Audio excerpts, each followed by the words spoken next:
So come on, my loves, let's make yet another DIY cardboard fireplace for Christmas. Of course, I went the easy route and I simply got me some boxes from the post office. They actually deliver the boxes to your front door. I'm also going to be using their tape. I did opt to also get the cremation box just because those boxes are a lot thicker.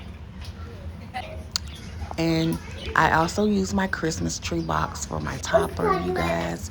Nothing major, very quick.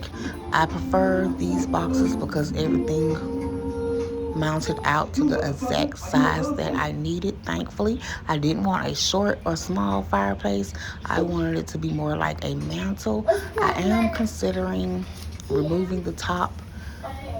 If I plan to keep it up throughout the year, I will remove the top and find a way to kind of make it a little more sturdy or heavier so that I can place other objects on top of my fireplace.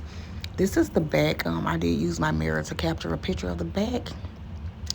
Now, I did just opt for regular poster boards for the back because I plan to eventually put a fireplace insert inside if I decide to keep it throughout the year. Most likely I will because I do love the way it turned out. And it just added that Christmassy feel. It was just perfect. I was able to decorate it the way I wanted to. I swapped some things out. I added some things just until I figured out how I wanted it to be.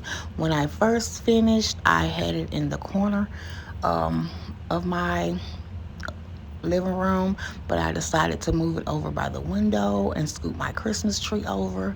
And I just love the two in that spot together. So I hope you guys enjoyed this video because I definitely enjoyed making it. Happy early Merry Christmas to you guys. I hope you guys enjoy your holidays.